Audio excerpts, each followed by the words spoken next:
Bismillahirrahmanirrahim. Assalamualaikum warahmatullahi wabarakatuh. Waalaikumsalam warahmatullahi wabarakatuh. Oke, terima kasih banyak buat teman-teman yang sudah hadir on time hari ini. Pagi ini ya, Alhamdulillah di hari ke-24 Ramadan ini kita masih diberi kesehatan, kekuatan, nggak cuma untuk puasa, ibadah di bulan Ramadan, tapi juga bermajelis ilmu gitu ya. Insya Allah pahalanya berlipat.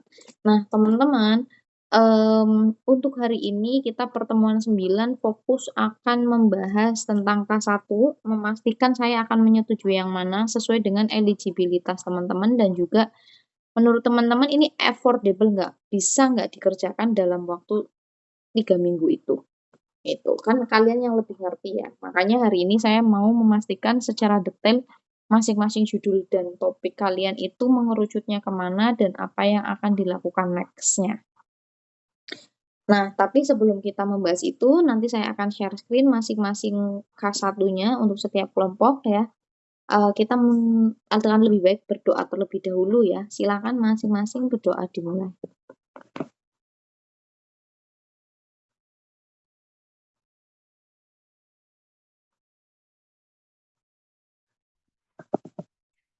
Oke, berdoa selesai. Nah, saya akan share screen.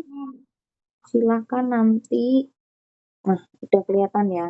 Oke, tadi kelompok 1 udah ada belum ya?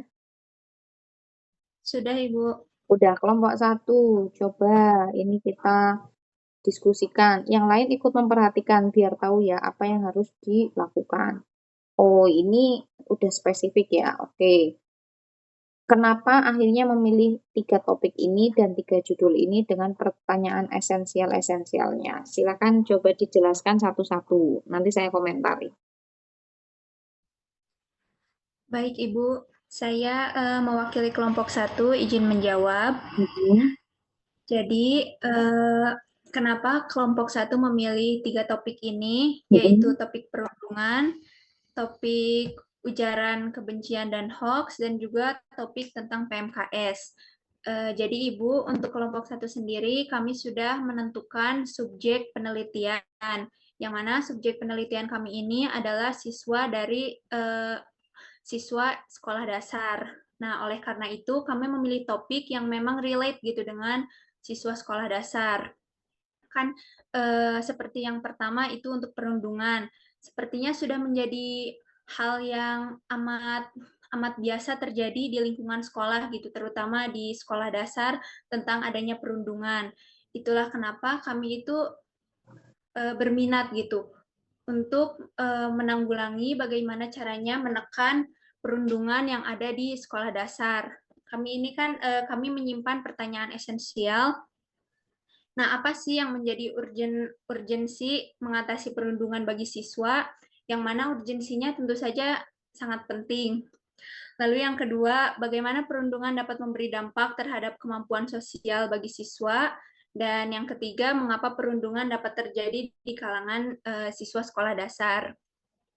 Lalu kemudian yang nomor dua, untuk ujaran kebencian dan hoax, kami juga karena ujaran kebencian dan hoax ini sangat berpengaruh ya terhadap kondisi sosial seseorang gitu, terutama untuk siswa SD. Nah, makanya kami juga ingin meneliti apa Hmm. saja sih dampaknya dan bagaimana tentunya cara mengatasinya.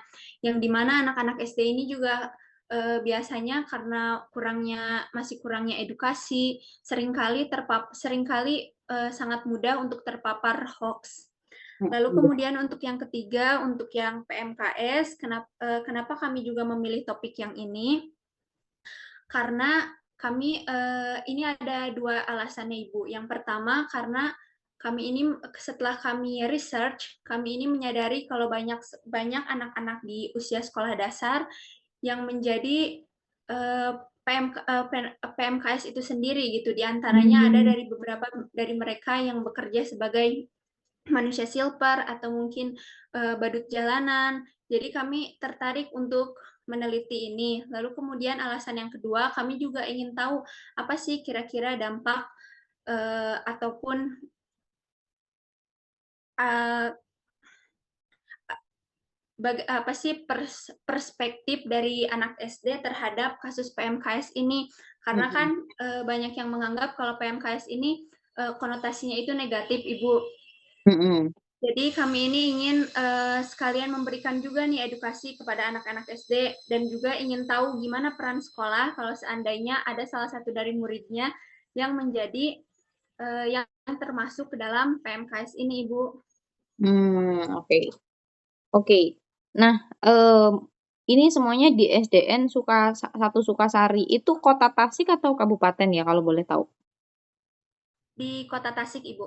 Kota Tasik. Kamu ada link ke sana berarti teman-teman dari kelompok satu.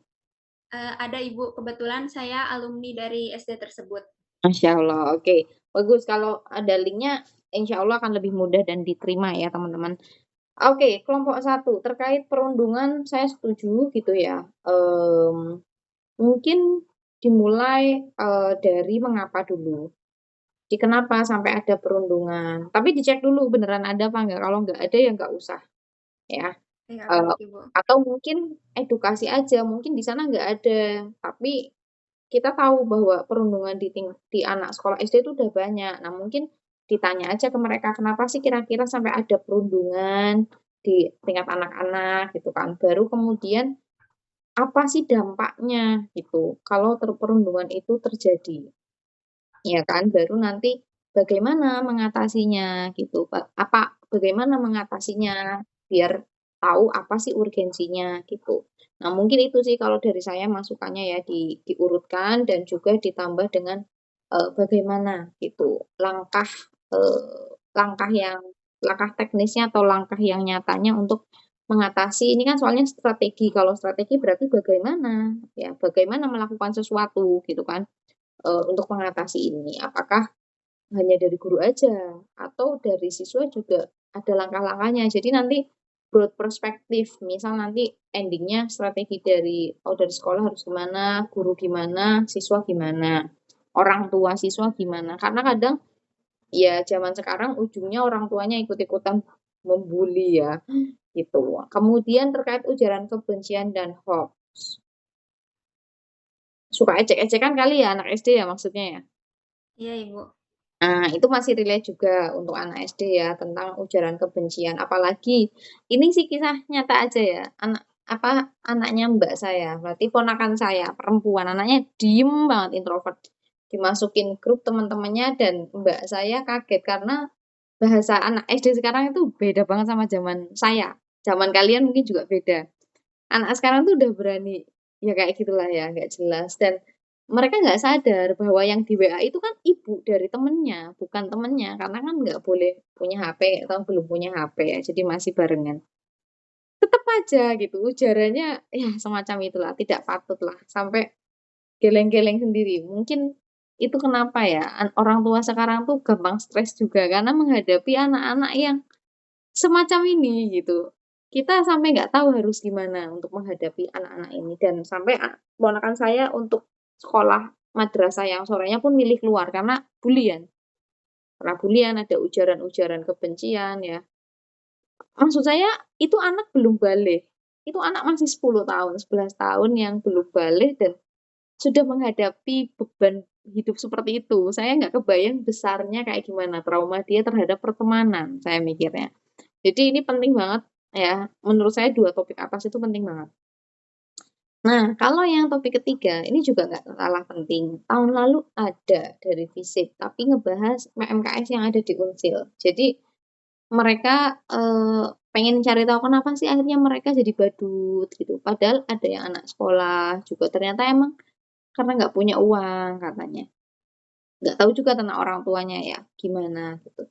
Jadi kalau yang nomor tiga ini menurut saya mungkin jangan dari perspektif siswa ya. Karena apa ya? Mereka masih sangat kecil ya untuk memahami tentang oh oh kalau mau makan tuh harus nyari duit dulu gitu. Jadi kayaknya kurang tepat kalau perspektif siswa kecuali dari mungkin yang udah kelas 6 gitu ya. Terus memang ada gitu case-case bahwa temennya itu keluar dan akhirnya harus bekerja misal. Mungkin daripada perspektif siswa mending dari perspektif umum aja gitu, secara umum gitu kan. Nanti salah satunya ada yang diwawancara guru, sekolah, siswa gitu. Jadi bukan dari perspektif, tapi lebih ke broader, lebih luas aja gitu. Karena kalau siswa doang kan berarti gurunya apa dong, apa ya, perannya gitu. Nah kalau yang nomor 3 ini kayaknya nanti coba direvisi lagi ya, dicek lagi ada nggak artikel yang ngebahas ini dan apa sih yang terjadi gitu. Kalau saya lihat sih dulu di Jakarta, Depok ya, anak-anak sekolah itu jualan tisu, tapi mereka tetap sekolah. Sekolah dulu, habis itu baru ke terminal, stasiun KRL kayak gitu untuk jualan tisu. Ya, sampai besar itu tetap sekolah gitu. Mungkin berbeda dengan case-nya di Tasik ya. Nanti coba ditengok aja. Itu sih dari saya ya kelompok 1 bisa diterima ya.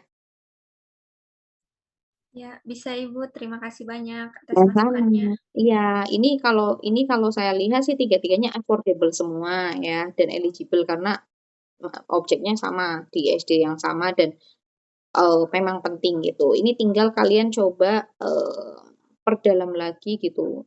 Luarannya mau apa prosesnya? Yang perundungan, apakah bikin video edukasi, yang hoax juga apakah edukasi. Lalu kalian nanti cenderung kemana? Nanti kita bahas ketua kelompoknya di grup ketua kelompok. Jadi saya akan menyetujui sesuai dengan affordable-nya kalian yang mana.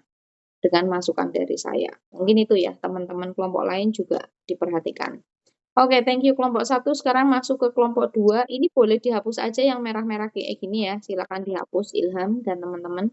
Oke, kelompok 2. Apakah sudah ada di sini orang-orangnya? Mungkin saya yang akan menjelaskan, Ibu. Oke, Aman mungkin silakan. untuk Silakan dijelaskan satu-satu. Oke, siap, Ibu. Mungkin izin masuk ya, Bu. Ada. Perkenalkan sebelumnya saya Ilham, ketua kelompok dan mungkin sekaligus perwakilan dari kelompok 2. Mm-mm. Ini terkait alasannya, Bu, alasan kenapa kita tuh memilih 3 topik ini. Mungkin ini jadi salah satu pengambilan topiknya tuh secara empiris sama juga subjektif gitu, Bu. Kalau Mm-mm. empiris mungkin dari pengalaman saya yang memang saya alami karena memang saya tuh alumni dari ada salah satu sekolah tersebut dan satu lagi secara subjektif jadi kita nyoba untuk bukan berinovasi luas lah lebih nanti cakupannya tuh lebih ke anak-anak SMK dan juga SMA gitu. Jadi yang udah masuk ke fase dewasa mungkin gitu. Jadi kita tuh mengambil 3 topik. Yang pertama mungkin pengembangan karakter dan juga etika. Ini Mm. yang akan kita ambil itu dari bagaimana sistematika kurikulumnya. Mungkin untuk pembahasannya mungkin terlalu berat ya, Bu, terkait kurikulum. Mm. Jadi judul yang akan kita ambil itu adalah bagaimana penerapan kurikulum pembelajaran di SMK Negeri 1 Ciamis dapat mengkonfigurasi pengembangan karakter dan juga etika siswa dan siswi. Nah, terkait pertanyaan esensialnya, yang pertama, bagaimana struktur kurikulum di SMK Negeri 1 Ciamis dirancang untuk mengintegrasikan aspek pembelajaran akademik dengan pendidikan karakter dan etika. Jadi untuk pertanyaan esensial pertama ini, karena memang sekarang itu lihat anak-anak SMA ataupun SMK yang istilahnya itu udah masuk ke fase dewasa, etika sama karakter itu minim. Entah itu Mm. dari lingkup keluarganya, entah itu dari bagaimana metode pembelajaran ataupun struktur kurikulum yang diberikan oleh sekolah gitu. Jadi mungkin Mm. kita karena kita itu akademisi gitu ya, sivitas akademik di sini nyoba untuk riset sekaligus meneliti dan coba untuk memberikan apa ya, istilahnya tuh memberikan kayak bukan pengedukasian gitu kepada Mm. siswa-siswi SMK Mm. untuk bagaimana pentingnya itu pendidikan karakter dan juga etika. Terus yang kedua, bagaimana metode pembelajaran yang diterapkan oleh pendidik SMK Negeri 1 Ciamis Mm. dari hasil cermin kurikulum untuk menanamkan nilai karakter dan etika dalam keseharian siswa dan siswi. Mungkin ini masuk ke teknis ya, Bu.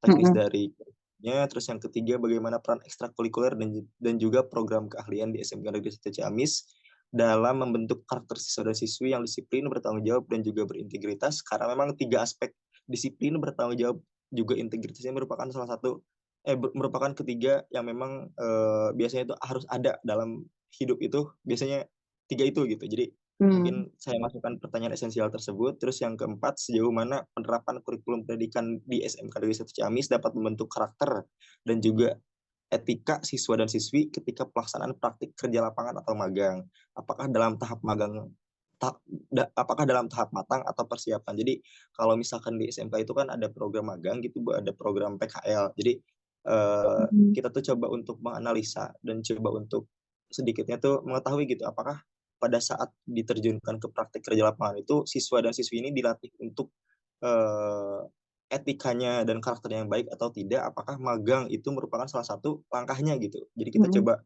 nanti ngasih analisa juga sama riset ke sekolahnya. Terus yang kelima, apakah tantangan utama dalam penerapan pendidikan karakter dan juga etika, bagaimana langkah konkret serta strategi yang diberikan untuk mengatasi hambatan tersebut. Mungkin ini masih menjadi salah satu, biasanya tuh evaluasian nanti tuh kita jadikan luaran proyek kita. Oke. Terkait pertanyaan esensial ini. Oke, istirahat dulu ya. Nanti kamu haus ya baca panjang banget. Oke, sampai sini dulu saya komentari. Nanti selanjutnya inti-intinya aja. Oke, tadi juga ada kayaknya yang membahas kurikulum. Kemudian saya minta spesifikan. Kalau ini kan udah spesifik ya di SMK. Mungkin karena ada salah satu lulusan alumni SMK sini. Betul, di SMK Satu Ciamis, Ibu. Oke, dan kalian merasakan ya bahwa kurikulum itu sangat bisa membentuk karakter teman-teman untuk bekal masa depan. Bagus, nggak apa-apa ya. Cuman nanti mungkin coba dikerucutkan lagi dan dipadatkan lagi aja. Jangan terlalu banyak pembahasan, kenapa nanti kalian bingung. Solusinya sebetulnya yang apa? Jadi mending dipadatkan aja. Kalian mau fokus antara kurikulum berbasis karakter dengan penerapan PKL. Ya kalian fokus ngebahas tentang PKL-nya aja misal, atau tentang ekstrakurikuler, ya berarti kalian ngebahas tentang ekstrakurikuler itu. Jangan sampai dengan tujuan misal, jangan sampai anak-anak mikir dengan adanya ekstrakurikuler itu menghambat akademik. Justru harusnya dengan adanya ekstrakurikuler itu bisa menambah penguatan akademik dan penguatan karakter yang sesuai dengan kurikulum misal. Nah, mungkin itu ya saran saya, lebih dispesifikan lagi terkait mau yang mana, yang aspek yang diambil. Karena kalau tadi saya lihat kayaknya banyak ya, nanti kalian jadi kepala sekolah selesai PJBL ya. Jadi nggak usah sampai sana ya.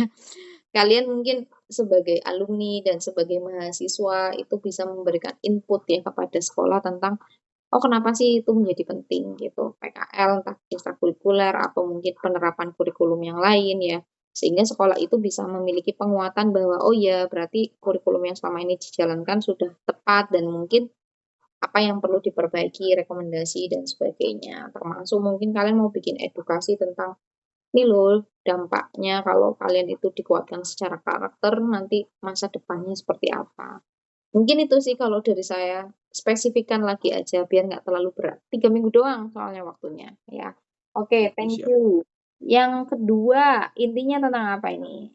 Ini beda sekolah ya? Yang kedua ini kita coba lebih luasin lagi tuh Bu. Jadi ini sebagai pandangan subjektif aja, karena memang yang udah tadi saya sebutin mungkin ya, anak SMA itu udah masuk ke fasenya dewasa gitu. Sekarang tuh kita ngambil materi topik di literasi media dan digital itu dengan judul topik bagaimana literasi media dan digital memberikan berdampak dan meminimalisir kriminalitas dan juga cyberbullying di SMA Negeri 2 Tasikmalaya.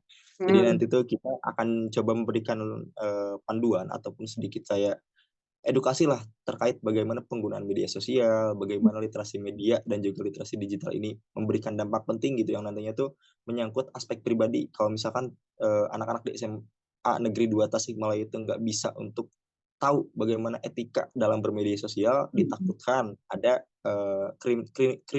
kriminalitas sama cyberbullying yang memang dapat menyerang pribadi ataupun nantinya tuh bisa aja ke dampak sekolahnya gitu. Mungkin seperti itu. Benar. Oke, ini juga bagus ya, clear bahwa media sosial yang ada saat ini itu memang harus diiringi dengan literasi ya dan juga akhlak ya, akhlak yang sesuai ya dengan peningkatan dan perkembangan teknologi saat ini. Ini juga oke, mungkin kalian nanti bisa bikin edukasi video ya tentang dampaknya kalau kita nggak hati-hati dalam menggunakan media sosial dan sampai melakukan cyberbullying. Teman-teman, oh ya ini sebagai info ya, jadi ingat. Saat ini hampir semua lamaran pekerjaan, beasiswa juga, itu kita wajib mencantumkan sosial media kita. Jadi silakan teman-teman berhati-hati dalam membuat jejak langkah digitalnya.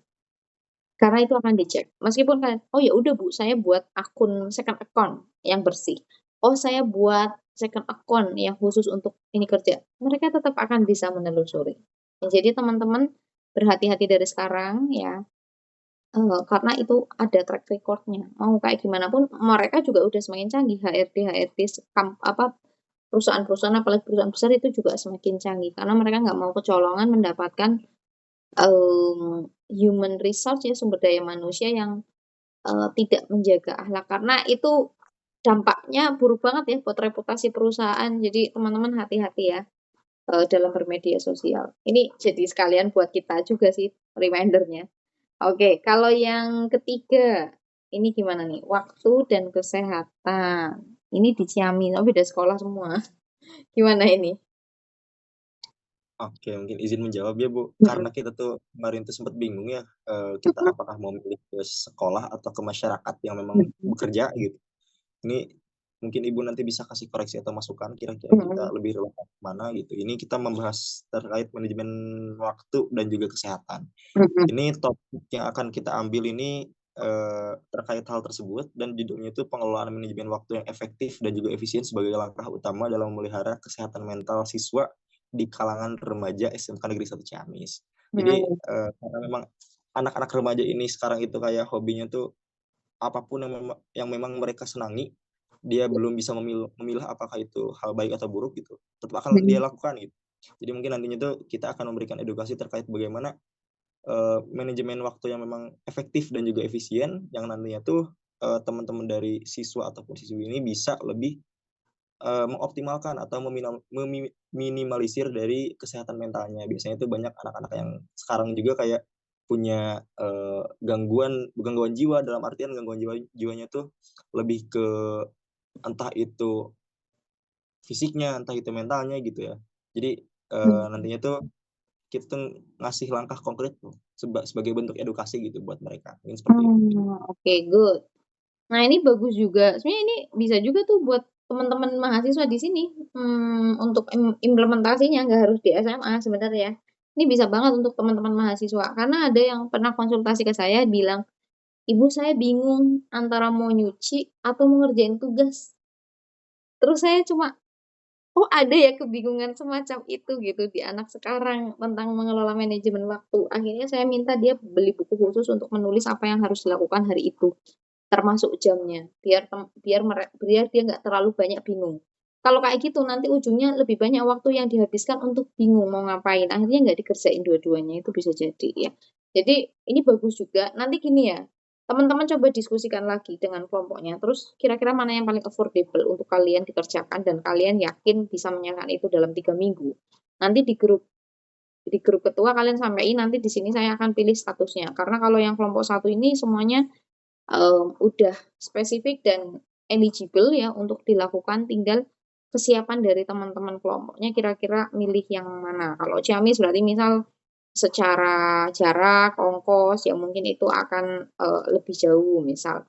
Tapi topiknya mau ini atau topiknya ini terus diganti sekolahnya di yang Tasikmalaya misal, atau oh kayaknya lebih fokus ke literasi media digital aja karena ini yang paling penting banyak case-nya. Misal kalian mengumpulkan berita-berita tentang cyberbullying anak sekolah ya, itu boleh. Nanti kalian sampaikan eligibilitasnya. Kelompok satu, kelompok dua ya ini ya?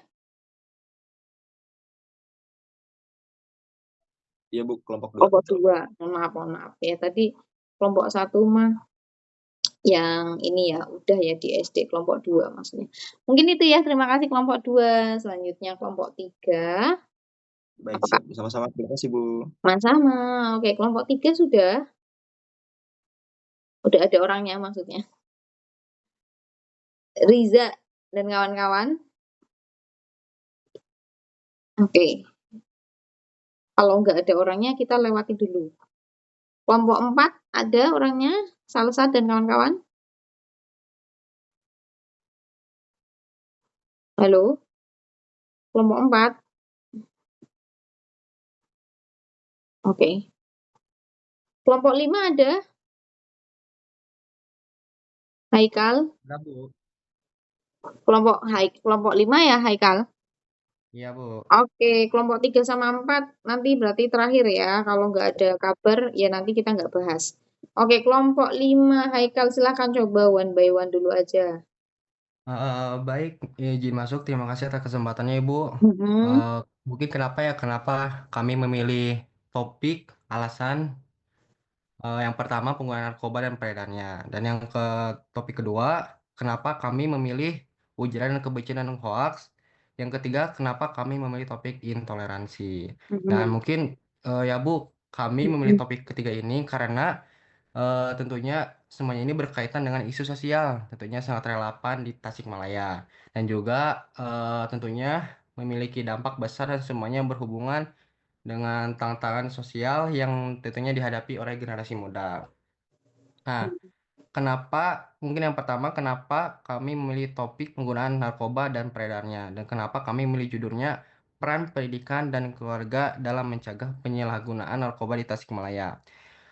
Kami memilih topik ini dan judul ini karena merasa pembahasan mengenai narkoba ini sangat penting untuk dipelajari lebih dalam. mhm, Karena kami juga waktu PBN ada mhm. pemberian materi Bu tentang Oh narkoba iya. ini. Dan itu juga kami sangat ya, tertarik untuk membahas, untuk mempelajari lebih dalam dan bagaimana peran pendidikan dan narkoba ini dan keluarga ini yang menjadi pengguna narkoba. Tentunya banyak pelajar yang terjerumus dalam narkoba, padahal seorang pelajar ini tentunya yang menganyam sebuah pendidikan yang Mhm, mestinya tentunya dapat mendapatkan pengetahuan tentang bahayanya narkoba dan cara menghindari itu seperti apa.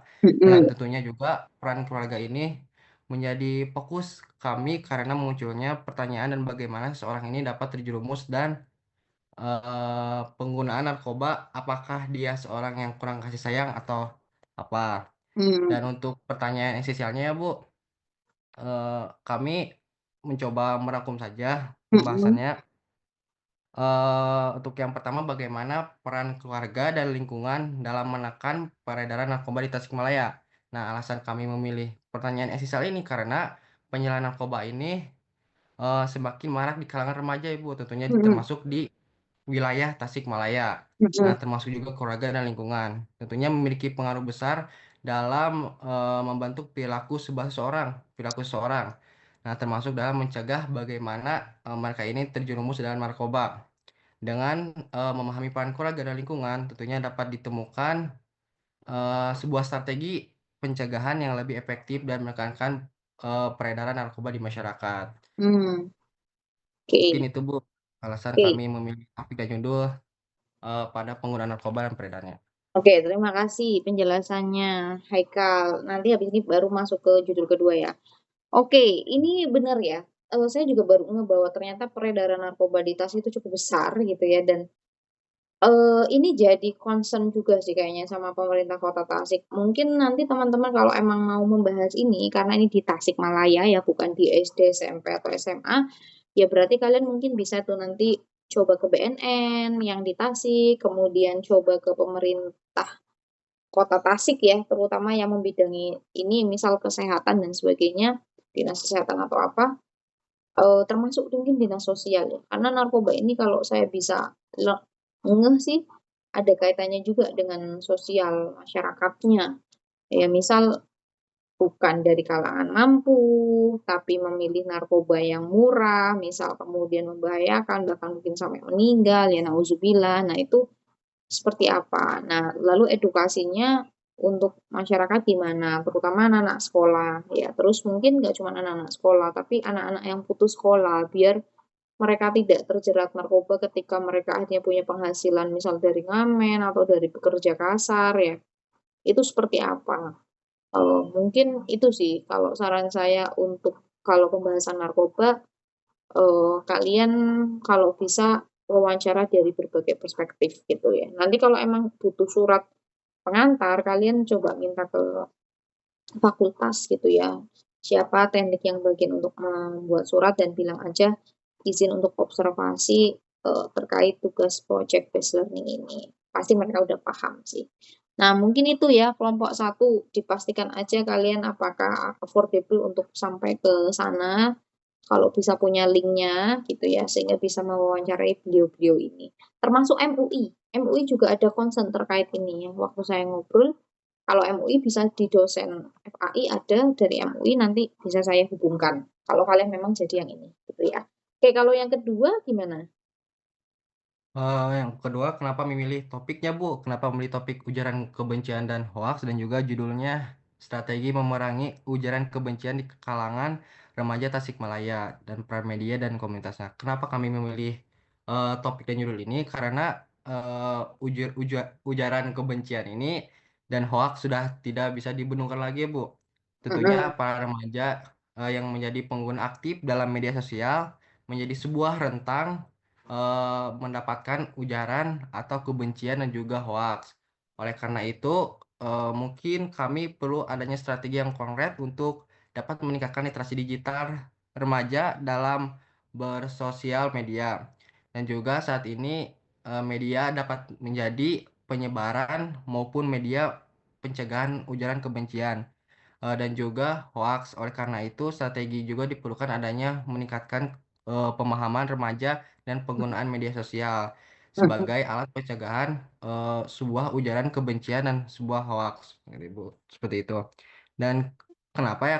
Kenapa kami memilih pertanyaan sosial? Apa upaya yang dapat dilakukan generasi muda untuk menciptakan kerukunan antar kelompok di Tasikmalaya? Karena kami memilih alasan ini seperti ini karena Tasikmalaya ini memiliki keberagaman budaya dan agama yang menjunjung tinggi, sehingga menjaga kerukunan antar kelompok sangat penting untuk mencegah konflik sosial. Nah, generasi muda ini memiliki peran strategis sebagai agen perubahan atau agen of change yang dapat Mm-mm. mempromosikan sikap adanya sebuah toleransi dan juga harmonis dalam masyarakat. Nah, dengan memahami langkah-langkah konkret seperti ini, tentunya bisa dilakukan oleh generasi muda, Ibu. Tentunya harapannya Hmm. dapat tercipta lingkungan sosial yang tentunya sangat harmonis dan juga inklusif.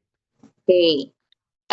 Ini kayaknya agak beririsan ya antara yang di atas toleransi sama yang tadi di bawah ujaran kebencian. Kayaknya kamu sempat menyampaikan juga ya. Eh, Mungkin seperti itu, Bu. Heeh.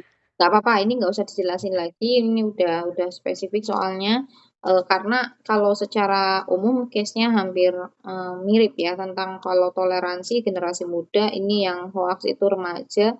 Nanti kalian tinggal pilih lagi aja apakah kalian memang mau fokus ke umum ya, umum gitu tasiknya atau mau coba ke sekolah gitu untuk ujaran kebencian dan toleransi atau misalkan ini mau di masyarakat berarti ya kalian bisa lihat bagaimana kerukunan umat antar beragama di area Masjid Agung sama dekat Masjid Agung kan ada kelentengnya Tionghoa ya. Di sana juga banyak etnis Chinese yang hidup, yang berjualan, punya toko dan sebagainya. Mungkin seru tuh kalau mereka diwawancara ya tentang bagaimana menjaga toleransi itu dan harapan mereka apa gitu terhadap anak-anak sekolah di Tasik ya agar menjaga toleransi itu dan tidak ada tindakan-tindakan yang tidak menyenangkan ketika bertemu dengan orang yang beda agama atau beda suku gitu ya. Mungkin itu sih kalau kalau saran dari saya coba di nanti kira-kira kalian bakal wawancara ke siapa, lalu proyeknya mau apa ya, tujuannya kemana. Nah itu mungkin karena ini masih umum ya di Tasik gitu. Tapi mau di area mana, di lokasinya mana. Itu mungkin kalian mungkin nggak masuk judul, tapi kalian sudah ada rencana ke sana. Mungkin itu ya kelompok 5 cukup ya? Ya, Bu. Terima kasih Oke, atas sip. masukannya. Iya, kalau mau di sekolah juga nggak apa-apa sih teman-teman ya. Ya, baik, Bu. Oke, thank you. Kelompok 6 gimana? Sudah ada Ihsan dan kawan-kawan? Hadir, Bu. Oke, silakan boleh dijelaskan satu topik dulu. Oke, Bu. Izin untuk menjelaskan alasan kami Iya. memilih judul tersebut. Kami memilih topik tersebut. Ya, kami memilih topik atau judul tersebut karena intoleransi dan diskriminasi masih menjadi masalah yang menghambat kehidupan sosial di Kota Tasikmalaya. Nah, dengan memahami bentuk-bentuknya dan siapa saja yang berperan aktif dalam menguatkan toleransi, kita Mhm. itu bisa untuk menciptakan masyarakat yang lebih harmonis. Selain Mm-mm. itu juga, toleransi selalu menjadi isu penting atau isu utama, terutama ketika perbedaan dipolitisasi atau yang sering terjadi menimbulkan konflik. Lalu, untuk pertanyaan esensial, apa bentuk-bentuk intoleransi dan diskriminasi yang masih terjadi di Kota Tasikmalaya? Kami ingin mengetahui apa saja bentuk-bentuk intoleransi juga diskriminasi yang masih terjadi di Kota Tasikmalaya agar lebih mudah untuk mencari solusi dari Mm-mm. kasus tersebut. Itu saja, Bu, mungkin dari topik yang pertama.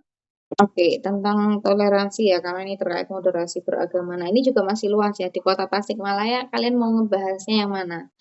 Apakah memang seumum itu atau mau di area spesifik gitu? Kalau mau seumum itu ya berarti mungkin kayak tadi ya sama masukannya kalian mungkin ya wawancara etnis-etnis yang berbeda, kemudian mungkin ke MUI ya, MUI juga ngebahas ini teman-teman ya, atau seperti apa ya. Ini karena masih sangat luas cakupannya ya, enggak di area tertentu atau di sekolah tertentu, tetapi lebih ke umum gitu. Atau mungkin coba cari info dulu, ada nggak berita-berita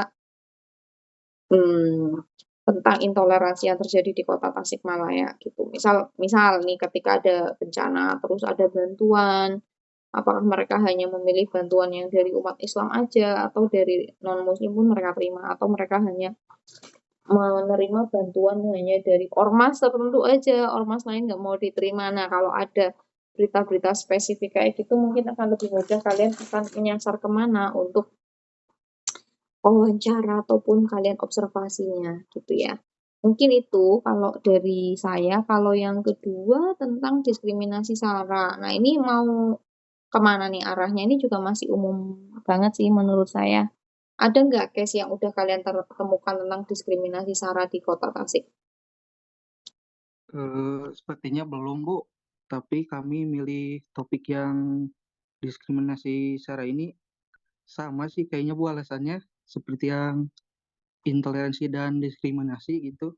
Karena ini irisan ya. Jadi, hmm, ya komennya juga sama. Kalian mau spesifik kemana? Apakah kalian mau bikin video edukasi bahwa kita nggak boleh diskriminasi SARA ke sekolah-sekolah? Ya itu mungkin akan lebih mudah ya eh, buat teman-teman gitu. Nanti pertanyaan esensialnya bisa disesuaikan gitu.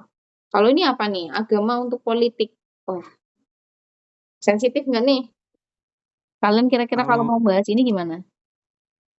kalau yang ketiga ini, Bu, kami milih yang penggunaan agama dalam politik ini kan sering menimbulkan perpecahan di masyarakat.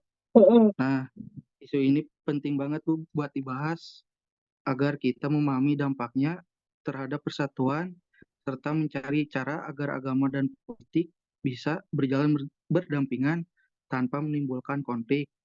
Dengan menjaga netralitas, Mm-mm. solusi kasus tersebut dapat Mm-mm. menciptakan kehidupan yang harmonis dan rasa Mm-mm. persatuan Tasikmalaya, Bu. Dan Mm. untuk pertanyaan esensialnya itu bagaimana dampak penggunaan agama dalam politik terhadap persatuan masyarakat. Nah, Mm-mm. kami memilih pertanyaan esensial tersebut karena topik ini sangat sensitif karena Mm-mm. politik dan agama jika disatukan akan menimbulkan perpecahan antar umat beragama. Contohnya seperti pemilu kemarin, Bu. Kenapa tuh? Eh, Salah satu paslon menggunakan agama sebagai alat politik dan Mm. menimbulkan demo. Mungkin itu aja, Bu. Oke, terima kasih atas penjelasannya ya. Benar, ini isu yang sangat sensitif ya, politik dan agama gitu ya. Jadi kira-kira kalian bisa nggak memastikan ketika kalian akan membahas ini, tuh para narasumbernya akan berkenan menjelaskan dengan baik gitu, maksudnya tanpa ada efek ke depan. Ya, ini juga bisa sih kalian ke MUI gitu ya. Terus misal ke tokoh politik di Tasik, atau mungkin kalian coba ada nggak gedung DPR di sini dan kalian bisa ngebahas tentang politik yang ada di Tasik itu seperti apa, lalu apakah memang ada embel-embel agama yang dibawa, lalu pendapat mereka gimana gitu kan ya. Mungkin itu, atau kalian ke ini dosen FISIP. Nah, kalian ke dosen FISIP, wawancara gitu tentang hal ini seperti apa. Ada dosen FISIP kalau nanti jadinya ini dan kalian perlu linknya, nanti coba saya berikan nomornya kayak gitu. Mungkin itu ya. Nah, kalau dari saya lebih setuju yang mana, nanti kayaknya saya lihat hasil revisi kalian dulu spesifiknya. Kalau mungkin nggak bisa masuk ke judul ya kalian jelasin aja lah di bawahnya. Kalian mau spesifiknya di area mana dan bakal seperti apa sih bentuk projectnya gitu. Sehingga saya ada gambaran, oh ini affordable. Oh ini bisa nih anak-anak bikin dalam waktu 3 minggu. Saya bisa memperkirakan hal itu. Karena takutnya kalau semuanya itu berkaitan ke pemerintah, kalian biasanya terhambatnya adalah waktu wawancara. Kecuali dari sekarang kalian sudah punya koneksi networking bahwa habis lebaran mau wawancara. Meskipun belum ada surat, nanti habis lebaran urus suratnya dan datang, itu akan lebih mudah. Nah, mungkin itu ya, dari teman-teman sendiri gimana nanti kita bahas di grup ketua. Oke, terima kasih kelompok Baik, 6. Ibu. Terima kasih, Ibu. Sama-sama. Selanjutnya kelompok 3 apakah sudah jadi ada orangnya? Riza dan Sudah, Ibu. kawan-kawan. Udah, oke. Gimana Riza? Coba jelasin satu-satu per judul. Lewat, saya mau ingin menjelaskan Mm-mm. alasan, aduh bentar Ibu, Oh, menjelaskan alasan topik dan judul yang pertama terlebih dahulu. mm-mm. Kebersihan lingkungan sesuai dengan ajaran agama yang menekankan pentingnya menjaga kebersihan, baik dari diri sendiri maupun lingkungan. Mm-mm. Jadi, karena kebersihan adalah bagian dari iman, Mm-mm. agama lain juga mengajarkan bahwa hidup bersih mencerminkan kesucian hati serta kedekatan dengan Tuhan. Kita mengangkat topik sama judul ini untuk PJBL itu dengan mengadakan kegiatan misalnya aksi bersih-bersih, gotong royong, Mm-mm. hingga edukatif tentang pentingnya menjaga kebersihan sebagai wujud kepedulian terhadap sesama. Mm-mm. Itu alasan dengan judul dan topik. Terus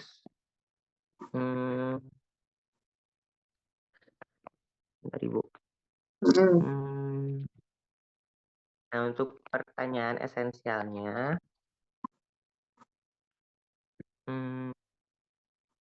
saat ini bagaimana kebersihan ini bukan sekadar urusan fisik, tapi juga mencerminkan keimanan dan ketakwaan seseorang. Banyak ajaran agama juga yang menekankan pentingnya kebersihan sebagai bentuk ibadah, sehingga penting untuk memahami bagaimana individu dan masyarakat bisa berperan aktif dalam menciptakan lingkungan yang bersih dan sehat. Ini juga jadi bentuk tanggung jawab dan moral agar lingkungan tetap nyaman dan mendukung kehidupan yang lebih baik. Mm-mm. Itu sih Bu yang Oke, pertama. coba saya ini ya langsung komentari aja terkait judul yang pertama. Ini sangat umum judulnya. Ya, sekali lagi silakan coba dispesifikan kalau kalian memang mau ada kegiatan bersih lingkungan. Kayak dulu pas saya pengabdian di Lombok ya kami membersihkan pantai.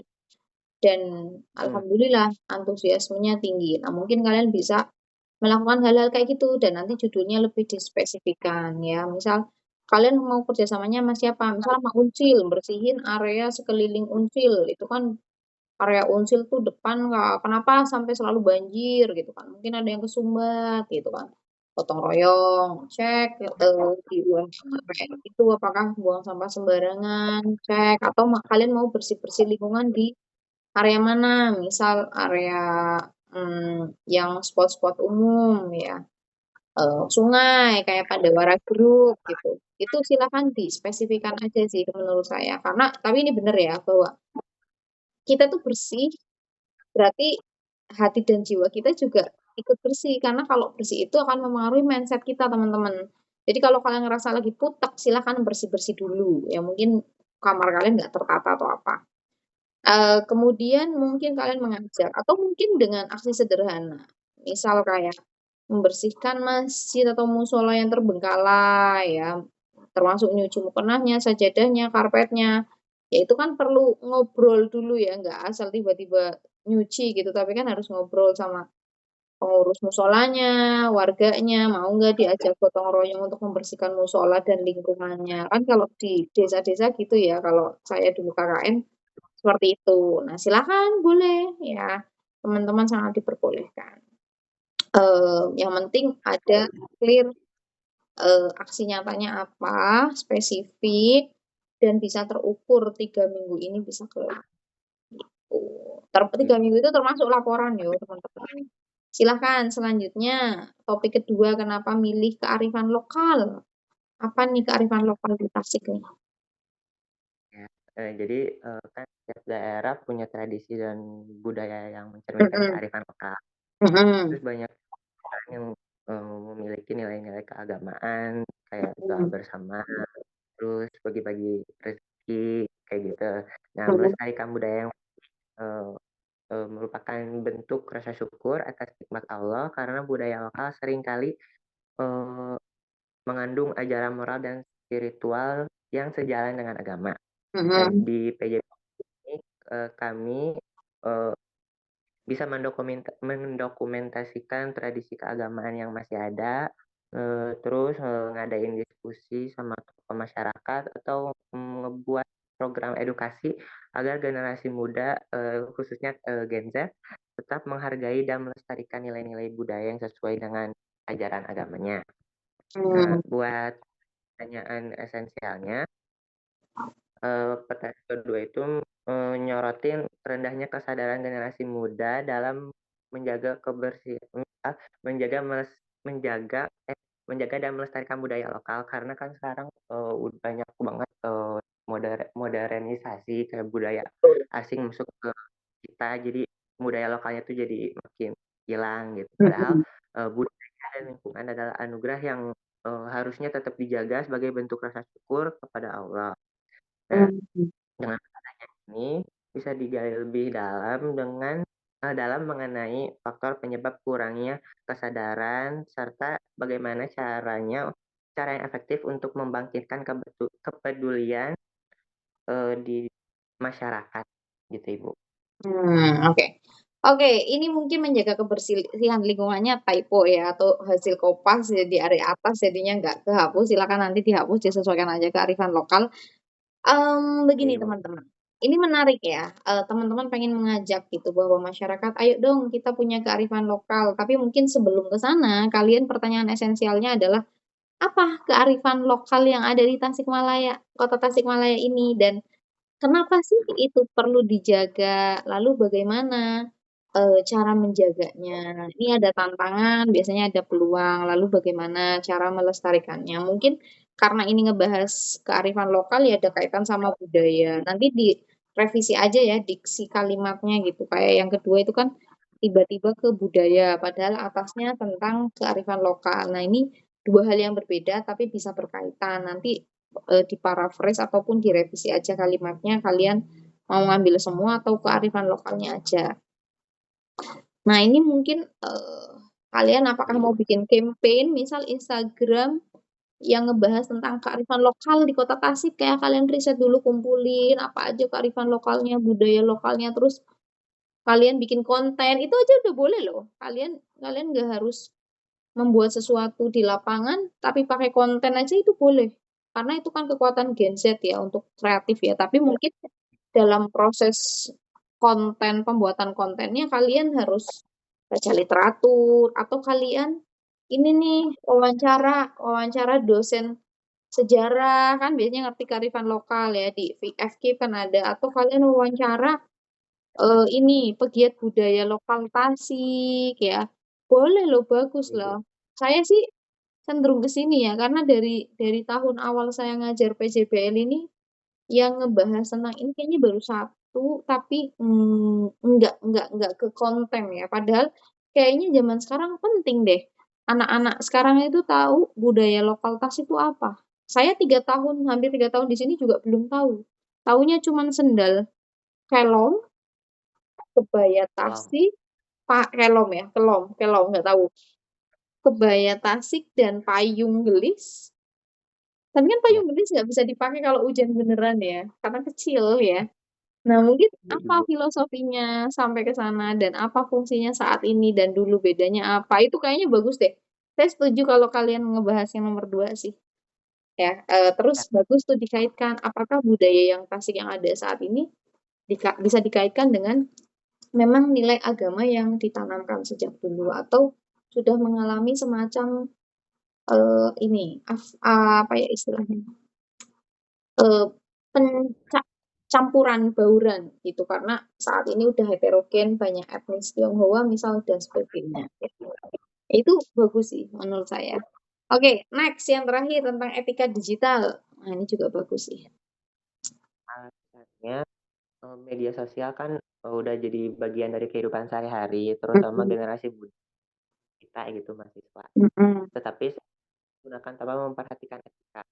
Nah, agama ini mengajarkan untuk berkata baik, tidak menyebarkan fitnah, dan menggunakan teknologi untuk hal yang bermanfaat.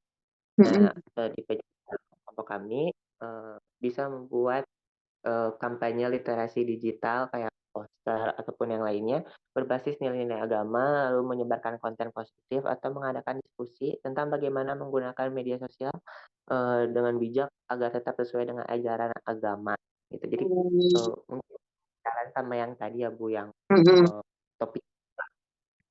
Oke. Nah, bukan pertanyaannya alasannya kan dengan era digital yang penuh tantangan terutama bagi Gen Z yang aktif banget di media sosial, banyak orang yang belum memahami bagaimana nilai-nilai agama bisa menjadi pedoman dalam berkomunikasi dengan bijak, lalu menghindari hoax dan tetap menjaga etika dalam dunia digital. Nah, dengan ini kita bisa mengkaji bagaimana ajaran agama bisa membantu anak muda dalam menghadapi berbagai tantangan digital termasuk tekanan dari cyberbullying dan penyebaran informasi yang nggak benar gitu. Oke. Sip. Untuk yang ketiga ini udah banyak ya dibahas teman-teman juga dari dulu. Jadi kayaknya saya kurang menyetujui ini. Saya lebih menyetujui yang nomor 2 gitu ya. Dengan kalian membuat konten-konten terkait budaya dan tradisi lokal di Tasik ya. Sejarahnya gimana, lalu apa yang kita nggak tahu mungkin sekarang tahu ya. Kayak misal munggahan. Itu kan Ya, ya, di Tasik saya tahunya, meskipun oh ternyata itu di Sunda secara umum ada, terus di Jawa Timur ternyata ada yang mirip munggahan tapi beda. Kalau di Jawa Tengah namanya ruahan, tapi beda gitu. Kami itu ruahan itu yang ngasih makan, syukuran, kayak gitu kan, doa. Kalau di sini kan munggahan itu lebih ke makan bareng aja ya, potram gitu dengan circle-nya. Itu menurut saya bagus sih. Saya nomor 2 aja deh. Kalau kelompok ini kayaknya udah clear.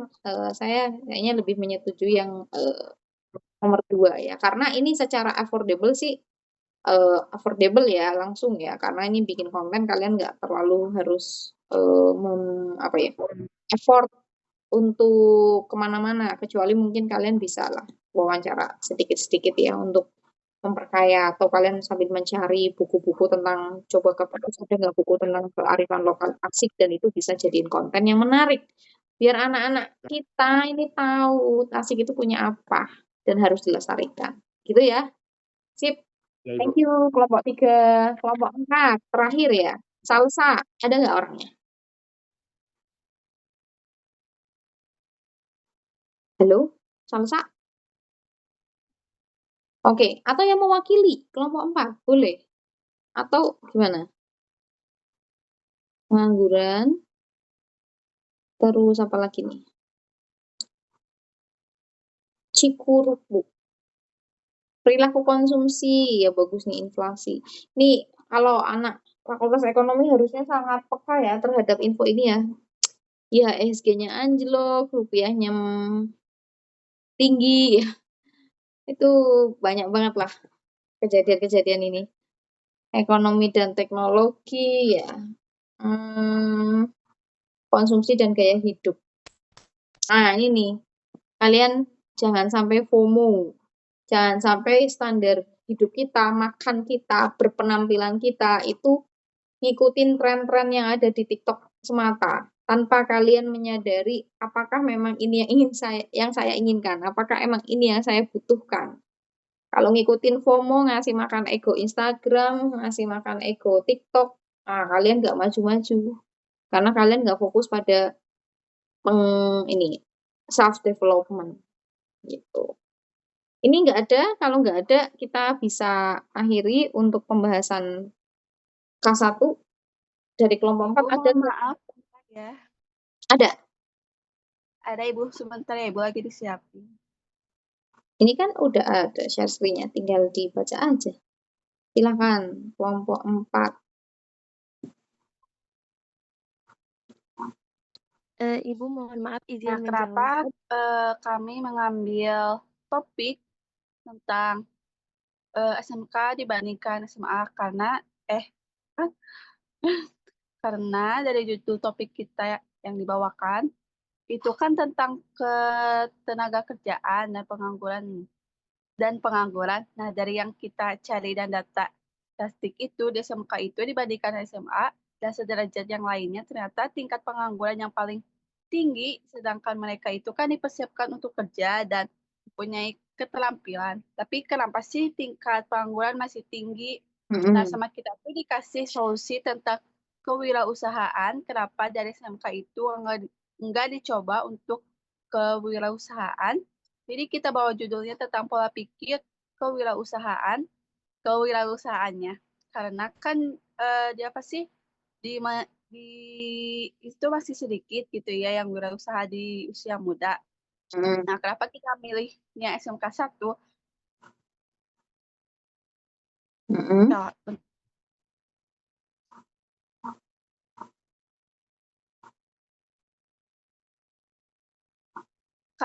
Kenapa kita milihnya di SMK 1? Itu karena lokasinya strategis, terus juga kan dekat dari sini. Selain juga ada teman aku yang alumni dari SMK 1. Nah, anak-anak remaja sekarang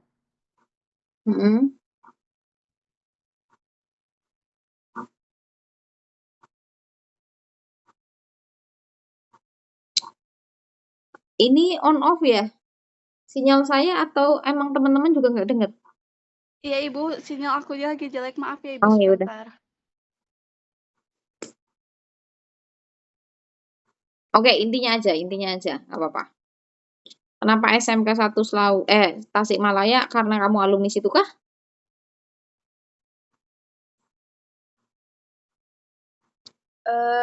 Enggak Ibu, karena ada teman kenalan dari SMK 1. Jadi kita milihnya di SMK 1. Oke. Nah, ini terkait kewirausahaan terhadap ketenagakerjaan dan pengangguran. Artinya kalian mau melihat ya, apakah kalau misalkan anak-anak SMK ini punya jiwa wirausaha dan lebih memilih berwirausaha, maka bisa meningkatkan produktivitas. Lalu yang kedua, halo, bisa dengar saya?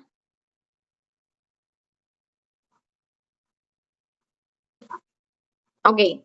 Saya rasa ini nggak terlalu efektif ya. Kelompok 4 kalau memang nggak ada anggota lainnya yang bisa membackup, mungkin saya cukupkan di sini. Nanti kalau ada yang mau ditanyakan bisa ke grup ketua kelompok. Karena saya nggak bisa juga nunggu teman-teman sampai sinyalnya oke ya. Ini udah jam 9:50-an ya. Kalian harus selesai di 10:10 karena habis ini mungkin kalian ada kuliah lagi.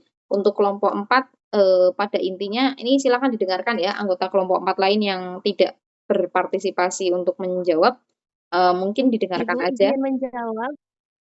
Bisa langsung intinya aja nggak? Biar waktu kita nggak habis. Ya. Langsung yang kedua aja ya Bu, yang inflasi. Yang pertama, kamu udah dapat feedback dari saya? Oh iya, yang pertama. Bentar Bu. Oke, yang pertama dengerin dulu feedback dari saya. Tadi saya lagi ngomong, tapi akhirnya itu ngomong saya makanya bingung. Oke, feedback yang pertama, mungkin dicek lagi terkait dengan apa yang dimaksud pola pikir kewirausahaan. Apakah kalian mau ngebahas tentang, oh kalau anak SMA itu mau berwirausaha, nanti mereka lebih produktif, lalu mereka bisa membuka lapangan pekerjaan sehingga menekan pengangguran. Apakah ke arah sana? Kalau memang ke arah sana, coba diobservasi lagi, kira-kira apakah memang SMK tersebut memang ada arahan ke sana visinya. Kalau memang visinya nggak ada arah ke sana, mending ke Unsil. Karena Unsil itu visinya kewirausahaan. Ya, coba dicek karena dulu saya SMK juga bukan kewirausahaan visinya, tapi manager tomorrow, student today, manager tomorrow. Jadi meskipun kami ada mata pelajaran kewirausahaan dan diajarin dagang, padahal kewirausahaan itu nggak cuma dagang ya, tapi nah itulah mindsetnya dulu. Jadi sebelum memutuskan SMK 1 Tasikmalaya, coba tengok dulu apakah di SMK tersebut diobservasi memang ada mata pelajarannya, lalu kegiatannya apa terkait kewirausahaan, baru kalian lanjutkan. Kalau memang ternyata nggak sesuai, ya kalian mending ke Unsil, karena Unsil visinya wirausahaan dan ada program-program pendanaan dari pemerintah bahkan untuk kewirausahaan. Sampai sekarang bisnis mahasiswa kami masih jalan, baik yang sudah alumni ataupun sekarang masih bekerja, masih kuliah, apalagi ini hampers mereka terus berjalan gitu ya. Silakan nanti dipertimbangkan. Oke, kemudian gimana dengan topik kedua? Ini kalian mau ngebahas di pasar, berarti kalian mau observasi ke pasar atau seperti apa? Iya Bu, kita mau mengobservasi ke pasar. Itu pasar Cikurubuk. Mm-mm. Jadi inflasi itu kan fenomena ekonomi yang paling sering terjadi dan dampaknya juga langsung pada kehidupan masyarakat. Nah, di sini kita itu bakal membahas mengenai bagaimana inflasi itu bisa mempengaruhi harga pasar dan daya beli ke masyarakatnya. Serta diberikan juga edukasinya kepada masyarakat bagaimana inflasinya itu mempengaruhi dari keuangan mereka. Dan juga tentang mengulik strategi pedagang yang harus menyesuaikan terhadap inflasi tersebut. Saat ini masyarakat juga harus tahu gitu, Ibu, bagaimana pedagang itu merespon inflasi dan juga bagaimana inflasi tersebut mempengaruhi harga barang. Lalu Inflasi itu apa? Inflasi perubahan ya, Bu. Perubahan apa? Oke, jadi silakan kalian pahami Perubahan harga. topiknya.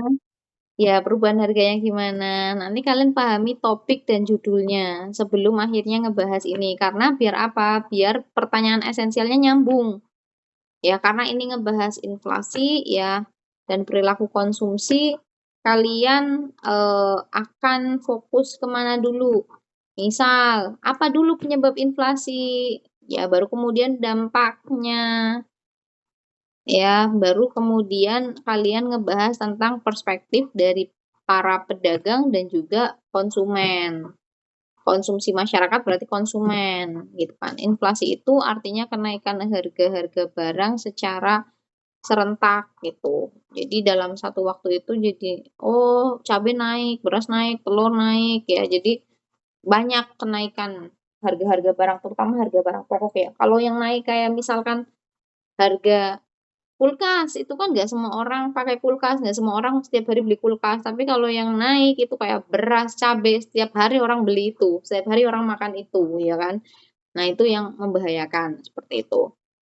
Nah mungkin itu ya. Jadi nanti dispesifikan lagi kalian mau arahnya kemana? Apakah cuma wawancara, terus kemudian bikin video edukasi tentang inflasi dan juga responnya, atau mau seperti apa? Nanti coba dispesifikan dan juga diobrolin nanti ya di grup ketua gitu. Kalian kira-kira lebih affordable yang mana yang untuk dikerjakan? Kira-kira apakah kalian memang mau ke pasar Cikurubuk gitu?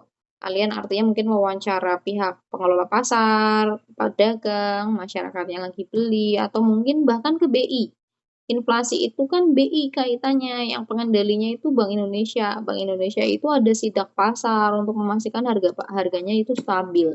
Jadi kalian bisa aja wawancara ke BI, nggak apa-apa, bagus ya. Nanti harus dikaitkan ya dengan mata kuliah agama juga sih nantinya. Mungkin ya kalau mata kuliah agama ya di akhir aja, nanti keterkaitannya ya dengan refleksi sebagai manusia, pola konsumsi dan produksinya yang sesuai ajaran Islam gimana. Kenaikan harga di Islam juga ada inflasi. Inflasi menurut Islam penyebabnya ada. Silahkan nanti dicari juga, nggak apa-apa. Gitu ya, kelompok 4. Selanjutnya yang nomor 3, kenapa akhirnya memilih SMK lagi? Ya, SMK 1 Tasikmalaya dan ngebahas tentang teknologi dan gaya hidup. Tadi sedikit udah saya kasih komen ya, tentang FOMO TikTok, FOMO Instagram. Gimana kalau kelompok 4 gimana menanggapinya? Jadi dari topik ini seberapa besar pengaruh teknologi gitu Ibu terhadap kebiasaan belanja dan juga gaya hidup. Nah, jadi apakah siswa itu lebih memilih membeli barang secara online dibandingkan secara langsung gitu? Apakah siswa itu cenderung lebih mengikuti gaya hidup yang sesuai media sosial? Jadi siswa ini sekarang pada generasi muda itu banyak yang kebergantungan dan sekarang karena tren teknologi juga jadi memudahkan untuk belanja online. Tetapi yang akan kami ulik itu dari pengaruh teknologi terhadap kebiasaan belanja dan tentunya terhadap gaya hidup siswa. Karena dengan semakin majunya teknologi ini, jadi mestinya kita harus dapat memahami dampak terhadap teknologi ini. Selain itu juga kami akan memberikan edukasi. Jadi kita dapat memilih bagaimana perubahan tersebut itu berpengaruh pada pola dan juga gaya hidup siswa. Jadi dengan memahami dampaknya juga kita lebih bisa lebih siap gitu menghadapi masa depan yang semakin digital, Ibu. Benar benar benar benar benar. Bagus bagus ya. Ini ngebahas kayak gini perlu broader perspektif juga ya. Artinya udahlah siswanya bukannya HP mulu ya, scroll gitu kan. Penyedia produk-produknya itu juga makin banyak menggunakan host-host yang memang masih muda-muda sehingga masih relate ya. Ya itu akhirnya meningkatkan pola konsumsi yang tidak perlu istilahnya, gaya hidup yang tidak sesuai. Harusnya anak-anak sekolah fokus belajar. Baju pakai sewajarnya, make up pakai sewajarnya, yang nggak boleh itu kalau berlebihan gitu ya. Kenapa sampai berlebihan? Karena produknya selalu ada terus yang baru, Bu. Dan anak-anak terpapar. Mereka mungkin lebih baik nggak makan siang, tapi bisa ngumpulin buat beli sesuatu sesuai brand yang mereka mau. Saya sampai shock sih, lihat anak-anak sekarang itu masih kecil-kecil pakai Scientific dan sebagainya yang brand-brand di atas 100.000. Saya cuma mikir uang saku mereka berapa sekarang. Betapa berat beban hidup orang tuanya untuk ngasih ego anak-anaknya gitu kan. Gurunya juga mungkin pusing, karena anak-anak sekarang nggak fokus belajar, tapi fokus ngikutin tren TikTok apa, tren sosial media tuh apa, dan diikutin. Padahal zaman saya sekolah dulu beneran kita nggak boleh make up yang aneh-aneh, nggak boleh bahkan dirazia, HP dirazia, baju itu apalagi, potongan rambut laki-laki diukur, yang perempuan juga dicek. Jadi bener-bener ya teman-teman kalau ngerasa itu beda banget zaman saya, zaman kalian juga dengan anak sekarang, mungkin kalian nggak terlalu jauh, tapi ya tetap udah ada pergeseran ya. Mungkin penting ya kalian ini untuk kelompok ini kalau emang mau ngebahas yang ini ya, bikin kuesioner ya, bikin kuesioner. Setelah observasi wawancara mungkin sambil bikin kuesioner untuk melihat secara detail. Nanti saya arahin kuesionernya seperti apa ya, untuk melihat secara detail tentang behavior. Penelitian tentang consumer behavior, apalagi anak-anak SMK yang belum punya pendapatan. Itu menarik loh. Bayangin, nggak punya pendapatan, baju pakai seragam, tetapi misal kebutuhan make up baju sebulan bisa sampai 200.000 gitu. Itu kan 10 bulan 1 juta hanya untuk outfit ya misal. Ya itu gimana gitu. Nah nanti mungkin kalau emang kalian tertarik yang ini ya, dan Bu saya kami kayaknya yang tema ini deh. Nanti saya arahkan gitu ya. Jadi nanti kita pembahasan fiksasi kalian akan ambil topik yang mana dengan judul apa, udah oke belum? Nah, mungkin setelah ini silakan kalian pikirkan dulu, obrolin sama kelompoknya, kira-kira bakal pilih yang mana, nanti saya sesuaikan di Google Docs-nya. Mungkin itu aja ya teman-teman, kelompok 4 sudah selesai, semuanya sudah selesai. Ada yang mau ditanyakan sebelum kita akhiri? Kalau sudah cukup? Cukup, Ibu. Cukup, oke. Kalau sudah cukup, mungkin kita bisa akhiri ya teman-teman. Terima kasih banyak. Ini saya mau stop share screen, gimana? Saya leave aja lah. Ya, oke. Terima kasih banyak teman-teman yang sudah join ya dari awal sampai akhir ya. Ini alhamdulillah udah pas 10 lebih 10 ya nanti kalian bisa ada istirahat 5 menit sebelum mata kuliah selanjutnya ya. Mohon maaf kalau ada salah dan hilaf ya, dan terima kasih sudah berusaha keras, bagus-bagus ya topik-topiknya, nanti lebih diparaphrase, spesifikasikan dan juga dimantapkan lagi mana yang paling oke menurut kalian, kita bisa tindak lanjuti. Biar nanti habis lebaran kalian sudah mulai observasi, makanya harus difikskan maksimal besok lah ya. Jadi saya bisa ngarahin apa yang nanti K2-nya kalian kerjakan, nanti setelah observasi K3 mulai dicicil ya. Mungkin seperti itu. Itu aja dari saya. Alhamdulillah ini pertemuan ke-9 sudah selesai dan ini adalah pertemuan terakhir kita sebelum lebaran. Jadi saya mohon maaf lahir batin. Minal aizin wal faizin. Semoga teman-teman dimudahkan, dilancarkan semua aktivitas dan ibadahnya sampai akhir bulan Ramadan, diberi kesehatan, sehat selalu dan happy menyambut Idul Fitri kali ini ya teman-teman. Saya akhiri, let's say hamdalah. Alhamdulillahirabbil alamin.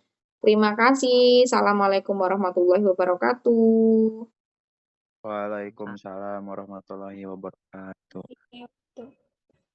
Oke, saya end ya.